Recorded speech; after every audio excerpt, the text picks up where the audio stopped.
Forgot me trident. Dave, can you just pass it to me, mate? No, seriously. Quick show of hands. Anybody cracked back office planning yet? I'm going to keep my hand down because I absolutely have not cracked back office planning yet. But as Dave said, we're giving it a damn good try at the moment, and we're seeing some really good developments, really good benefits coming through. But boy, have we got a long way to go. So my tale up here today is one of a journey that's begun and is going quite well, has its pitfalls along the way, and we're going to get there, but it's going to take some time. So, Aviva, who the hell are we? A few numbers, a few bits on there. Yeah, the artist formerly known as Norwich Union, that's us. We're quite big worldwide, we're quite big in the UK, the only composite insurer in the UK now that has life, GI and healthcare amongst its portfolio. We have quite a lot of customers, we do quite a lot of different stuff. We are virtual in some places, we are ring-fenced in other places, we kind of can never seem to make our mind up about that. We sometimes blend our front and back offices, we sometimes don't, and sometimes it seems for no reason at all we make those decisions, we just kind of reorganise and restructure as big organisations like us do. And for planning, that makes life quite difficult sometimes. But one of the really interesting things about this whole piece around being ring-fenced or virtual is that, we kind of went for a centre of excellence methodology that said, if you want to call about a particular type of subject, whether it be a claim or a sale, whatever it might be, you're going to go into a centre and they will be supremely equipped to answer your calls or your white mail, your email. You'll get the greatest service you could possibly have. But of course, we didn't really realise at the time that actually we could never staff up those centres to be as big as they needed to be or necessarily make them small when they needed to be small, so we kind of killed some of our flexibility. So all of a sudden we were kind of constraining ourselves, giving great service sometimes, but dire service at other times, because this whole centre of excellence thing was beginning to almost constrain us. Great idea in principle, but because we didn't have the kind of real robust planning that sat behind it, we couldn't really guarantee that consistency of service that we heard this morning was going to be delivered. And with all the stories about great service this morning, the one thing that I firmly believe is great service doesn't happen by accident. You don't just kind of fluke it. You really do have to plan it to make it be as great as you want it to be. And that's what we're trying to do with our back office. So what was our challenge? Our challenge was, elephant's graveyard, our back office had no planning. Okay? And in truth, the organisation didn't really seem to be that worried about it, because in our back office, and primarily in the GI business here, we're talking about a claims function. What was most important historically was how much money we're paying out in terms of claims. It's billions of pounds every year. I compare that against the amount of money we're spending on the people that actually give service to the customer. That's a drop in the ocean compared to the amount I'm paying out in claims. So actually, service for a long while probably wasn't a huge priority. The great news is we've actually realised, we've woken up and smelt the coffee now, that actually service is the way that we can actually differentiate our business from our competition. And how important is that? And so the worm has started to turn a little bit now, and we do recognise that service is supremely important. We'll never lose the financial importance of the money that we're paying out, but service is now a huge driver for us. We'd tried for years to get planning into the back office, and we'd never managed to do it. We'd kind of build these kind of loose plans. We'd go along to our stakeholders, we'd say, what do you think of this? And they'd say, yeah, it'd be great if only you'd just change that bit of the plan there, we'll believe it and we'll buy it. So we'd go away as planners, we'd put our pointy heads on, we'd play with a few numbers, we'd go back, we'd present back to them exactly what they'd asked for, and you know what they'd say? So, yeah, it'd be great, but could you just change that little bit there as well, and then I'll believe it. And that just went on for months and months and years, and we just couldn't get that buy-in at all. And so we had a hugely frustrated planning team, knowing it was the kind of right thing to do in that world, but just not being able to get there. And so essentially we had to drastically change our approach to get our senior stakeholders to buy into the concept of planning in the back office. Busy slide. I'll cut it down. It'd be great at this stage if I kind of said, right, I knew we needed a new approach, so I went out and I researched all these brilliant change models that you can do, and I worked really hard to engage loads and loads of people to work through what I should. I didn't do any of that, actually. What I did was I jumped on a bandwagon that was kind of rolling the organisation already. We had a load of Six Sigma work going on, looking at process improvement. It kind of felt like the topic of the day in the organisation. So I kind of shut planning into the mix, if I'm honest, and kind of said, actually, if we kind of nicked some of those Six Sigma tools in terms of how we develop our planning proposition, actually it kind of gives me a stamp of credibility that the organisation already recognises because they're doing it. Actually, it helps me get planning a much better credibility in the back office. And I'm not a Six Sigma expert at all. I'm sure there's many people in the audience who would know 100 times more than I do in terms of Six Sigma. And if there are any experts in the audience, I'm going to look like a right numpty probably standing here in front of you talking about some of this stuff, because I actually don't know very much about it. All I did was pick a few bits out that kind of made a bit of common sense to me to use to actually give myself credibility and make my stakeholders think that it was all aligned to the stuff that they were really strongly believing in. And so we used a few of the tools. We selected them, I wouldn't say random, we selected the ones that felt sensible to us. So we used something called DMAIC methodology, the words there. When you look at them, define, measure, analyse, improve, control, boy, they sound like planning words, don't they? Boy, am I a planner at heart. They felt right up my street. But they actually did make common sense in terms of trying to get buy-in to what it was we were about. And probably the fundamental thing that made the difference in all of this was really the voice of our customer. As a planning function, our direct customer, if you like, is clearly our stakeholders. And we'd sort of asked them in the past what it was that they wanted from a planning function, but we'd always asked them in the wrong kind of way. It was always focused around, you want to know how many FTE you need. Boy, that's exciting stuff, isn't it? How many FTE? God. Planners live and breathe on FTE all the time. Actually, they were interested in far more interesting things than that. You know, what service am I going to give my customer? What is my financial spend going to look like? What is claims indemnity spend doing? All that kind of stuff that actually isn't necessarily, at first look, directly correlated to everything that planning does, but actually those are the true KPIs that they, as a business, were having to run with every day. Yeah, they needed people to deliver those, but sometimes the exact number of FTE that I need at 3:15 in the afternoon on Wednesday afternoon wasn't the first thing in their minds. And so when we kind of did this exercise with our stakeholders, it was very much around, let's understand the true business goals that you're fighting with every day.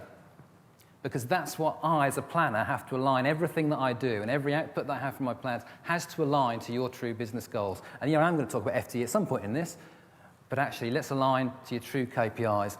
And that whole voice of the customer piece that we did, driven by this kind of Six Sigma approach, was absolutely fantastic because it made the whole planning function have a much broader view of what was important in the business. And I have to say, service was clearly a huge driver of that. But it wasn't just about a pure service level, like we're kind of perhaps used to always in the contact centre, you know, how many calls have I answered in 20 seconds? Yeah, that's kind of good and it's important stuff. But it's much more about the customer experience, the whole customer journey, and understanding the different touch points the customer have, how many moments of truth in the process are there, and how can we kind of plan all that into our resource planning. So it really helped to drive out the clarity of what our objectives were as planners going forward. It's all right kind of having those objectives, but the crux then is how the hell do you measure some of those things? And a couple of other tools that we used just very quickly to kind of help us with that was the critical to quality tree. Again, I'm going to sound like a Six Sigma novice here, I suspect. But ultimately, it was our way of being able to be very clear about, okay, we've understood your needs now as our customers. We're kind of clear on those. We understand them. We understand your true KPIs. How are we in planning physically going to align ourselves to that? And how will we measure ourselves to actually know what we've done is a great job? And it was a very wide breadth of measures that we came up with in terms of how we look at planning in terms of that piece.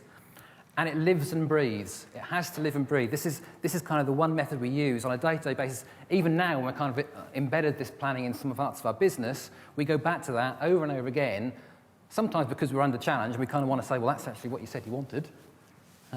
But also just to check ourselves, are we really delivering to the KPIs and the true business goals that exist out there in our business? And equally, we looked at a different way in looking at our planning processes. We wanted to make sure, it's a bit like when you talk about the customer experience in your centres, you want to make sure you have a true end-to-end experience. We kind of want to make planning feel like that. Because there are so many different bits of planning, and Dave's alluded to it in his life cycle, and I'll touch it again in a minute. You know, you try and forecast demand, you're trying to forecast your FTE, you're trying to schedule, all that kind of stuff. It all has to join up and link up. You can't have a fragmented planning process. So we used a different tool here called SIPOC to really understand how the planning process works end-to-end to support an end-to-end customer journey for the people in the operation as well. And again, that works really well, really visible, really useful for the planning team and for the operation to engage in that and kind of agree how that process hangs together. So those tools essentially gave us the mandate to go to our board and get the buy-in for back office planning. I think the key there was really having the credibility of, as it happened, it was Six Sigma at the time. It could have been any other methodology that was in the business at the time, but that really helped because it was in vogue in the organisation at the time. And the tools that we used really drew out the core voice of the customer requirements that they had of a planning function going forward. And so that got the absolute top-level buy-in. What we then had to do was kind of translate that into a true proposition that would work down at ground level in the centres on a day-to-day basis. So we called it a manager's toolkit. We're very much of the opinion that planning supports the operation. We don't believe in a command and controlled environment. We're very much about trying to provide the operational manager with a set of tools to help them run their business and help them achieve their goals. And we have a life cycle, a bit like Dave and the planning forum have a life cycle. One of the most important things I would say about this, probably the two most important things I would say about this, is it is a life cycle and it has to run continually and you mustn't fragment it. As soon as you start to drop out different parts of this life cycle, your planning process will fall over. It's very easy, well, it's not easy in the back office, but it could be very easy to kind of do this bit at the front here, do your forecasting, do your planning, let it happen in the operation, and then think, that was tough, let's get on to next month's plan, next year's plan, next year's budget. If you've forgotten that bit at the top there that Dave pointed out, you haven't kind of managed real time, but you haven't learned from what's gone on, and that's the crux of this, learn from what's gone on, your next lot of plans are not going to improve. Planning has to be an evolving process. When you start off, unless you're hugely lucky, you ain't going to get it right first time. Because there are so many moving parts, both in terms of the plans that you build and in how operations run. To get it right first time, you're going to have to be extremely, extremely lucky or very, very skillful, and I'm afraid I'm neither. The other thing I would say as well is that, and maybe this is particularly true in the back office, because we've seen what's gone on in the contact centre. The contact centre, we have squeezed efficiency out after efficiency out. You kind of go into our back office environments, and guess what they think we're going to do? They think we're in there to kind of slash and burn. And that's might be true sometimes, but for us it wasn't. We wanted to very much focus on developing a capability with them to help them plan for their business. So when you're kind of thinking about the right number of correctly trained people, blah, blah, blah, blah, blah, it's all about having the right number of people to do the process, to deliver the service that you as an operation want to deliver. And it was really important for us that our operations defined that for us, and they set the bar for that. We're not about going in and trying to shave bits off here and shave bits off there. They tell us what their aim is, they tell us what their goal is, they tell us what service they want to deliver, they tell us what the process is, they tell us the quality they want to offer at that process, and then we work the plans around that. In actual fact, by doing that, what you'll ultimately find is then benefits will start to come naturally anyway. Because what you'll start to do is to plan for the right process. You'll start to demonstrate areas where you've got waste and failure demand and stuff that's just going wrong that ultimately help the operation look at and address some of those opportunities, and that's where you kind of start to drive your efficiency out, rather than just artificially going in and trying to focus on some of these bits and pieces that you think can shave a few FT off here and there. So I'm going to whiz through some bits of the process. Those of you that are used to planning process in contact centres shouldn't be surprised with anything that we're doing in the back office, because believe it or not, it's very similar to what we're doing in the contact centre. It's just a bit more complicated and a bit harder sometimes. So, yeah, we do volume forecasts. What a surprise. Yes, we have assumptions for our processes, like we do in the call centre. The data is damned hard to get hold of sometimes. And yeah, Dave mentioned it. There is technology out there that can do it for you. But if you haven't got it, it doesn't mean you shouldn't be trying to plan. We haven't got it, and we're trying to plan. We've done a huge raft of manual type stuff, and it's given us good results. But the crux of both those bits there is we talk to the operation. The planning team and the operation has to be a partnership, because I'm a planner. I've been for a long time. I can never know what it's like to be on the front line on a day-to-day basis because I don't work there anymore. The guys that can tell me what I need to know that needs to go into these kind of assumptions, they're the guys on the front line. And if I don't talk to them, then guess what? I'll be planning in a vacuum, and pretty soon my plans will be totally inaccurate and no one will buy into them, and I might as well just go home. So that whole engagement piece becomes supremely important. And even if I haven't got the fancy technology that will give me that automatically, yeah, I can do time and motions, I can sit down with people, and we can understand together what's going on so that we gradually improve the accuracy of those assumptions. People. Planning's all about people. Here's just one aspect of it. This is where planning can really help operational managers show their commitment to their staff in terms of all those important things that you really want to do that actually doesn't involve necessarily servicing the customer. So we actually sit down with our operations. We talk to them about how much time they want to invest in their people, what do they want to do with communication, what do they do with training, what do they want to do with huddles, all those great things that we know are hugely important, so often fall by the wayside, but we actually talk to them about how much time they want to plan into that, and that's what we kind of drive from that. And yes, we can measure it after the event to actually see, did we as planners plan it in properly, but also did the operation live up to their commitment? You know, if you're committing as an operation to spend so much time on your training plans for your people, actually isn't it right that your people should know whether you've delivered on that commitment or not? And through our planning process, we can help demonstrate that. So yeah, we build the usual boring old kind of capacity plans. In the back office, I have to say, they turn out to be supremely more complex than in the front, in the call centres. But the principle is still the same. You know, yes, we want to know how many people that you need to run the process, but sometimes we're more about actually understanding what are the tensions between your budget and the service that you want to offer. And so for me, the capacity plan, yeah, it's a hugely important tool. It's a long-term planning tool, but it's really about driving action out in terms of how you're going to really maximise the service you deliver to your customer.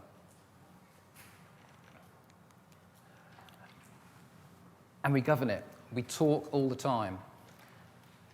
And that is probably where it becomes more alive and it becomes more dynamic, because we're able to talk about all the things that are important in the planning process. Yeah, some of them are real high-level assumptions sometimes, because I said we didn't have the data, but we sit down, we talk about it, and we agree as part of that partnership what the plans look like, and more importantly, what the actions are we're going to take, and even more importantly still, what the learnings are from the last time we did it.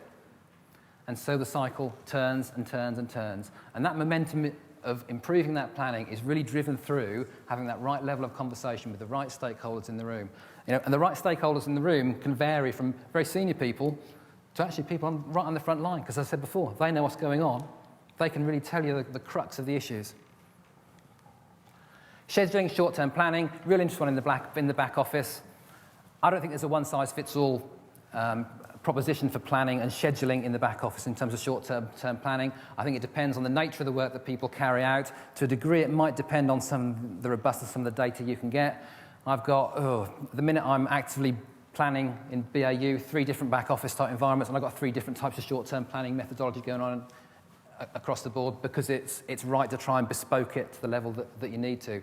There are so many conflicting demands that you need to balance in terms of short-term planning in the back office. Some of them are there. It becomes really complex when you have multiple streams of types of work, and you've got to devote different amounts of time to all of them. So for some back offices, we literally schedule down to the 15-minute interval in the same way as you probably do in your contact centres. For some, we literally say, we can only go as far as a weekly view for you, and then we're going to hand it over to you as operational managers, and you will then manage it from that point on. But we'll then talk to you and learn about what you did and how that all worked, and then we'll factor that into our plans next time, and we'll have a better weekly plan for you. And who knows, over time that may actually become more granular and more granular as we build up the knowledge and the insight into how things work. But for the time being, we're clear on what we can offer, how far we can go, and where we kind of make that handshake and say, right, it's your plan to manage now.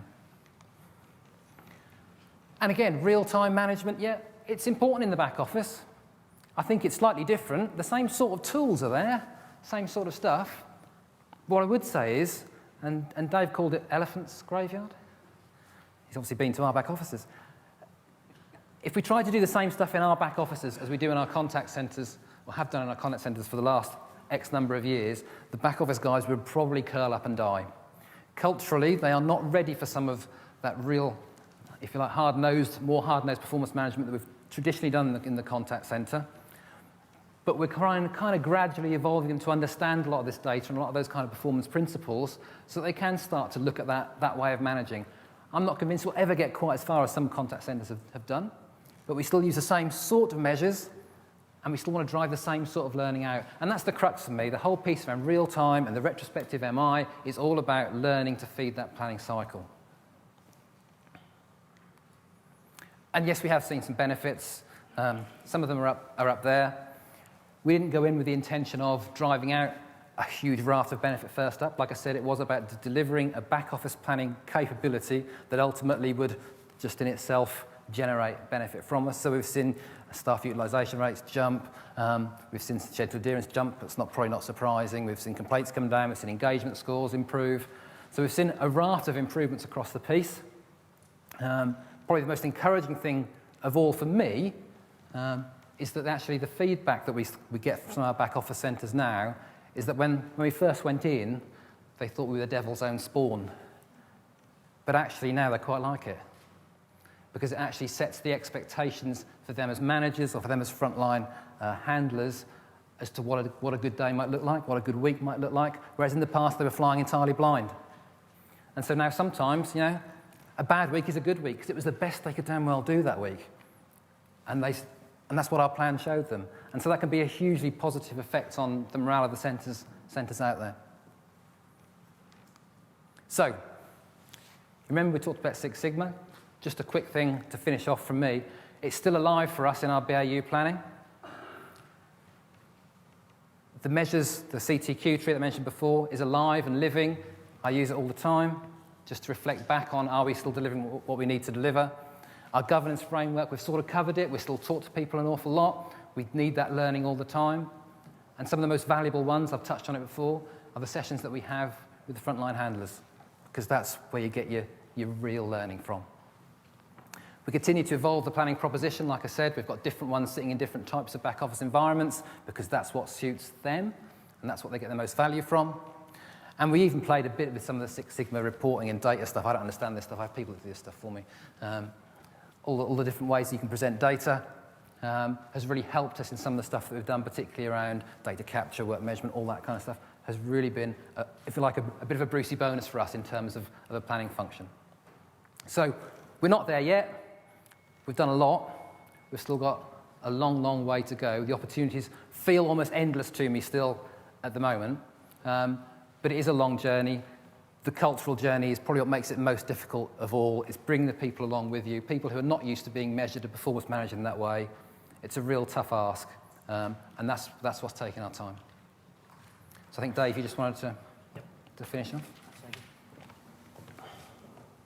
Surely a gentle ripple, come on.